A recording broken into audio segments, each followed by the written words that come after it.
नमस्कार, स्वागत आपलं ॲडव्होकेट नरेंद्र माधव चॅनल. मित्रांनो, ॲडव्होकेट नरेंद्र माधव चॅनलवर आपलं सहर्ष स्वागत. ह्या चॅनलच्या माध्यमातून आम्ही कायदेशीर घडामोडी आपल्या समोर मोफत प्रोव्हाइड करत असतो. चॅनलचा उद्देश एवढा आहे की सर्वसामान्य लोकांपर्यंत कायद्याची माहिती मिळावी, लोक जागरूक व्हावेत आणि कायद्याबद्दल सजग व्हावेत. हा व्यापक दृष्टिकोन घेऊन आम्ही आमचं चॅनल चालवत असतो. आपलं पण कर्तव्य आहे की चॅनलला लाईक करा, सबस्क्राईब करा आणि जास्तीत जास्त कायदेविषयी माहिती तुमच्यापर्यंत पोहोचवून घ्या. हुशार व्हा, जागृत व्हा, सशक्त व्हा आणि कायद्याचं जाणकार व्हा. हा दृष्टिकोन घेऊन आम्ही चॅनल चालू करत आहोत. तर मित्रांनो, बऱ्याचशा मित्रांची आणि पक्षकारांची असे म्हणणं झाले की फौजदारी जी संहिता आहे, फौजदारी जी कायदे आहेत, त्या फौजदारी कायद्यांचे प्रकार कोणकोणते आहेत, त्या फौजदारी कायद्याच्या प्रकारानुसार तुम्ही थोडक्यात तोंडवळख घेता येईल असा एखादा व्हिडिओ तुम्ही बनवा. आणि त्याच अनुषंगाने आज आम्ही फौजदारी खटल्याचे प्रकार ह्या अनुषंगाने हा व्हिडिओ बनवत आहोत की फौजदारी खटल्यामध्ये कोणकोणत्या गोष्टी येतात आणि त्या कोणत्या कोणत्या गोष्टी आपल्याला अभ्यासायच्या आहेत. ह्या अनुषंगाने आपण टाइप्स ऑफ क्रिमिनल केसेसच्या अनुषंगाने आज आपण बोलणार आहोत. मित्रांनो, सर्वात प्रथम फौजदारी संहिताचा अभ्यास केला असता सगळ्यात मोठा गुन्हा जर आपल्या भारतीय देशामध्ये बघायला गेला तर तो खून या स्वरूपाचा असतो. मर्डर्स ज्याला आपण म्हणूयात. आयपीसीचं सेक्शन 302 आहे, त्यामध्ये मर्डरची व्यापकता आहे. अत्यंत गंभीर स्वरूपाचा गुन्हा आहे. या गुन्ह्यामध्ये माणसाला जो आहे तिची शिक्षा आहे ती अजन्म कारावासाची शिक्षा खुनामध्ये करण्यात आलेली आहे. त्याचबरोबर मृत्यूदंडाची शिक्षा सुद्धा खून 302 मध्ये देण्यात आलेली आपल्याला बघायला मिळते. खून करणं हा कायदेशीरदृष्ट्या अत्यंत मोठा फौजदारी स्वरूपाचा गुन्हा आहे आणि खून ज्याला आपण मर्डरची जी केस आहे ती फौजदारी खटल्यामधले एक प्रकार आहे. त्याचबरोबर दुसऱ्या प्रकारचा जो गुन्हा आहे तो हत्या करण्याचा प्रयत्न, ज्याला अटेम्प्ट टू कमिट मर्डर्स असं म्हणतो की हत्या करण्याचा प्रयत्न, अटेम्प्ट टू कमिट मर्डर्स जी आहे त्याचं सेक्शन आयपीसीचं जर विचार केला तर सेक्शन 307 मध्ये अटेम्प्ट टू कमिट मर्डर त्या ठिकाणी बघण्यात आलं. त्याचं गुन्ह्याचं स्वरूप सुद्धा अत्यंत गंभीर स्वरूपाचा गुन्हा आहे, अटेम्प्ट टू कमिट मर्डर, हत्या करण्याचा प्रयत्न. त्यानंतर दुसरा आणि अत्यंत महत्वाचा गुन्हा आहे तो, त्याचं नेचर आहे अत्यंत हेवियस, अत्यंत भयंकर स्वरूपाचा गुन्हा, ज्यामध्ये बलात्कार जो आहे तो सेक्शन 376 आयपीसीचं जे सेक्शन 376 मध्ये बलात्काराची मेन्शन त्या ठिकाणी करण्यात आलेलं आहे. त्याचं नेचर सुद्धा अत्यंत गंभीर स्वरूपाचा गुन्हा म्हणून बलात्काराचा गुन्हा आपल्याला बघायला मिळतो. त्याची सुद्धा फौजदारी खटला जो आहे त्या फौजदारी खटल्यामध्ये त्याची जी विशिष्ट अशी फौजदारी स्वरूपाच्या खटल्याचा प्रकारमध्ये बलात्काराचा जो खटला आहे तो विशेष प्रकारे चालवला जातो.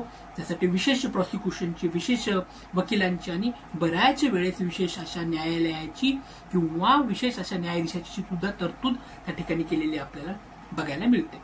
त्याचबरोबर विवाहित महिलांचा छळ किंवा हुंडाबळी हे सुद्धा एक महत्वाचं गंभीर स्वरूपाचा गुन्हा आहे. पुढचा की cruelty by husband in laws, म्हणजे जे हजबंड आहे त्यांची क्रुएल्टीज किंवा हजबंडच्या विरोधात, हजबंड सोबत इतर जी इन लॉज असतील म्हणजे सासू सासरे, दीर, भाव, जावा हे जे काही त्या महिलेला त्रास देत असतील त्या अनुषंगाने विवाहित महिलेचा छळ किंवा हुंडाबंदी हे आयपीसीचे सेक्शन 498A आणि आयपीसीचे सेक्शन 304B.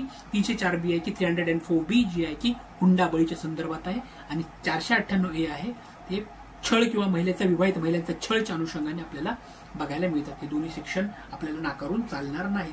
त्याबरोबर चोरी जी आहे, फौजदारी स्वरूपातली चोरी ज्याला आपण थेफ्ट म्हणतो, त्याचं सेक्शन आहे 379. 379 मध्ये चोरीची व्याख्या काय आहे, चोरी कशा पद्धतीने केली जाते आणि त्याची तरतूद कशी असावी याची माहिती सुद्धा फौजदारी खटल्याच्या स्वरूपामध्ये. चोरीचा गुन्हा सुद्धा गंभीर स्वरूपाचा गुन्हा आहे.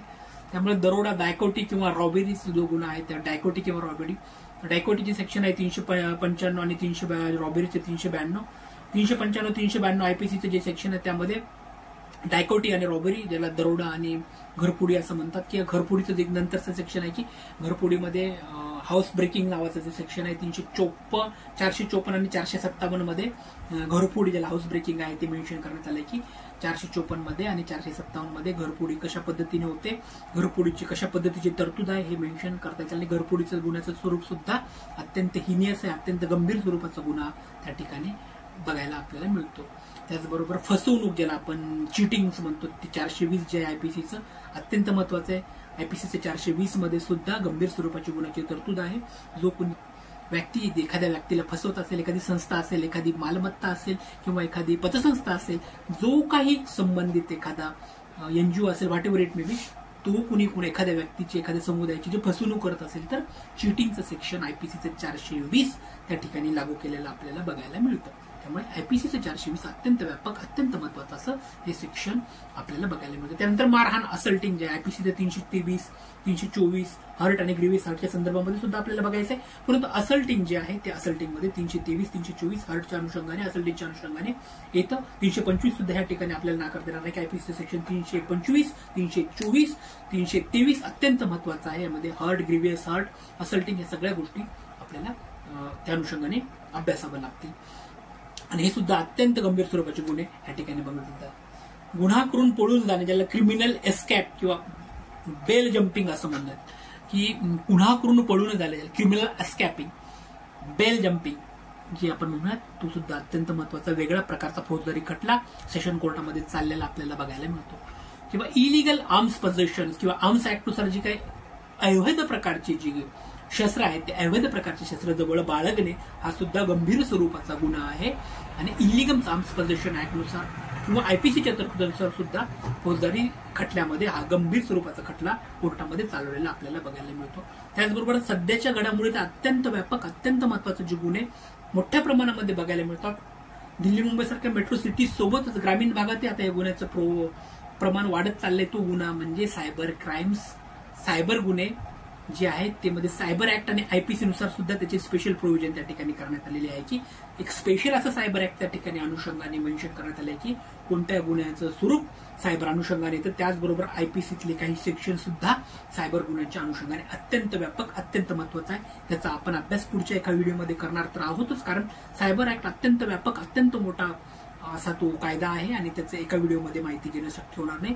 आणि सध्याच्या घडामोडीला सध्या आपण बघतोय की सोशल मीडियामध्ये मोठ्या प्रमाणामध्ये लोक व्हायरल होत आहेत. सगळं ऑनलाईन झालेलं आहे. मोठ्या पद्धतीने फ्रॉड महिलाच्या संदर्भामध्ये पण ऑनलाईन होतात. त्याचबरोबर कमर्शियल फ्रॉड होत आहेत, फायनान्शियल फ्रॉड होत आहेत. हे सगळे सायबर क्राईम आपण वेगळ्या व्हिडिओच्या माध्यमातून पुन्हा बोलणार आहोत, बघणार आहोत. मित्रांनो, गंभीर स्वरूपाचे फौजदारी जे खटले आहेत त्याच्या अनुषंगाने आपण सध्या बोलत आहोत की फौजदारी खटले कशा पद्धतीने आणि कोणकोणते प्रकारचे फौजदारी खटले सेशन कोर्टामध्ये चालतात. नंतरचा एक अत्यंत महत्वाचा अंमली पदार्थ संबंधित जे गुन्हे आहेत, ज्याला आपण नार्कोटिक ड्रग्स अँड रिलेटेड जे क्राईम्स आहेत त्या अनुषंगाने एनडीपीएस ऍक्ट जो आहे ते एनडीपीएस ऍक्टच्या अनुषंगाने जे गुन्हे असतात ते सुद्धा, त्याचे स्वरूप सुद्धा अत्यंत गंभीर स्वरूपाचं असतं. आणि फौजदारी खटले पागत असताना एनडीपीएस जे ऍक्ट आहे त्याचा जो अभ्यास आपण करत असतो ते अत्यंत व्यापक, अत्यंत महत्वाचा आपल्याला बघायला मिळतो. त्याचबरोबर शासकीय कर्मचाऱ्याच्या कामात अडथळा आणि आयपीसीचं 353 जे आहे, आयपीसीचं 353 अत्यंत महत्वाचं की शासकीय कर्मचारी जो आहे तो शासकीय कर्मचारी त्याचं जे काम आहे नेमून दिलेलं शासकीय काम करत असताना एखाद्या व्यक्तीने त्या ठिकाणी जाऊन त्याला शिवीगाळ करणं, मारहाण करणं किंवा त्याला काम करू देण्यासाठी बांधील करणं किंवा काम करण्यासाठी बाधा निर्माण करणं अशा प्रकारचे एखादा जर आरोप त्या ठिकाणी केला असेल तर त्या स्वरूपात शासकीय कर्मचाऱ्याच्या कामात अडथळा निर्माण करणे हा सुद्धा गुन्हा बराचसा गंभीर स्वरूपाचा आपल्याला बघायला मिळतो. त्याचबरोबर गुन्हेगारी कट, ज्याला आपण क्रिमिनल कॉन्स्पिरन्सी, आयपीसीचं सेक्शन 120B अत्यंत महत्वाचे क्रिमिनल कॉन्स्पिरन्सी जी आहे ती बऱ्याच अनुषंगाने आपण जसं बघतो की टाडा माडा हे जे कायदे आहेत त्याचबरोबर ती क्रिमिनल कॉन्स्पिरन्सी, टेररिस्ट ऍक्ट जे आहेत त्या अनुषंगाने 120B आयपीसीचं अत्यंत महत्वाचं की एकत्रित गुन्हे करणे, एकत्रित कट रचणे जो क्रिमिनल कॉन्स्पिरन्सीच्या अनुषंगाने बघतो. आणि त्याचाही एक वेगळा खटला फौजदारी स्वरूपाच्या कोर्टामध्ये आपल्याला बघायला मिळतो. त्याचबरोबर बऱ्याचशे लोक मानहानीचा खटला दाखल करतात किंवा बदनामीचा खटला दाखल करतात, ज्याला कायद्याच्या भाषेमध्ये डिफॉमेशन असं म्हणतात. की डिफॉमेशन जे आहे ते सेक्शन 499 आणि सेक्शन 500 मध्ये डिफॉमेशनची शिक्षा आणि डिफॉमेशनचे डिफिनेशन मेन्शन केलेलं आहे की मानहानी म्हणजे काय, बदनामी म्हणजे काय, त्याचं स्वरूप कसं आहे, हे सगळं गोष्टी त्यामध्ये बघितलेलं आहे. डिफॉमेशनच्या अनुषंगाने सुद्धा आपण एक वेगळा व्हिडिओ पुढे बनवणार आहोत. त्यामध्ये आपण डीपमध्ये बदनामीचे स्वरूप कसे आहेत, बदनामीचे प्रकार कसे आहेत, त्याचे गुन्ह्याचं स्वरूप कसं आहे आणि कोणकोणत्या गुन्ह्याअंतर्गत कशी कशी शिक्षा होते हे आपण डिफॉमेशनच्या वेगळ्या व्हिडिओच्या अंतर्गत बघणार आहोत. इथं फक्त आपण जे फौजदारी स्वरूपाचे गुन्हे आहोत त्या अनुषंगाने डिफॉमेशनचं गुन्ह्याचे स्वरूप सुद्धा व्यापक आणि मोठं आपल्याला बघायला मिळतं. बाल अत्याचार जो कायदा आहे पोक्सो हा सुद्धा फौजदारी स्वरूपाचा अत्यंत महत्वाचा, अत्यंत व्यापक कायदा आहे की पोक्सो अंतर्गत जे काही गुन्हे होतात ते पोक्सो अंतर्गत होणारे गुन्हे, त्याची संहिता, त्याचे स्वरूप अत्यंत मोठं, अत्यंत व्यापक आहे की पोक्सो अंतर्गत जे गुन्हे आपल्याला बघायला मिळतात ते बाल जे आहेत त्या लहान बालावरती जे काही लैंगिक शारीरिक अत्याचार होत असतात त्यामध्ये फक्त मेल फिमेलच नाही तर मुलगा असेल, मुलगी असेल यांच्यावर सुद्धा जे काही अनैसर्गिक नैसर्गिक जे काय अत्याचार होत असतात, शारीरिक, मानसिक, सामाजिक, सगळ्यांचा अभ्यास पोक्सो अंतर्गत बघतो. पोक्सो अंतर्गत आपण एक वेगळा व्हिडिओ पण आपण पुढे बघणार आहोत.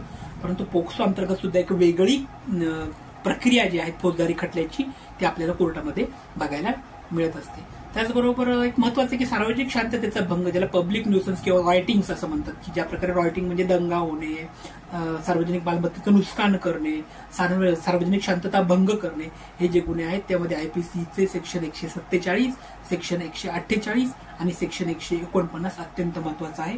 हे अभ्यासावंच आपल्याला लागेल की ज्यावेळेस आपण सामाजिक घडामोडीचा अभ्यास करत असतो कायदेशीर दृष्ट्या, त्यावेळेस आपल्याला सार्वजनिक शांततेचा जो भंग झालेला आहे त्याचे जे कायदे आहेत त्या कायद्यामध्ये सेक्शन 147, सेक्शन 148 आणि सेक्शन 149 आयपीसीचं यामध्ये what is mean by public nuisance, what is mean by riotings याची डिफिनेशन मेन्शन केलेली आहे. त्याचे गुन्ह्याचे स्वरूप मेन्शन केलेले आहे, शिक्षेचं स्वरूप सुद्धा मेन्शन केलेलं आहे. आणि दुसरा एक आपल्याला गुन्ह्याचा प्रकार बघायचा, तो अत्यंत महत्वाचा, अत्यंत व्यापक आहे, ते म्हणजे आत्महत्याला प्रवृत्त करणे, attempt to commit of suicide.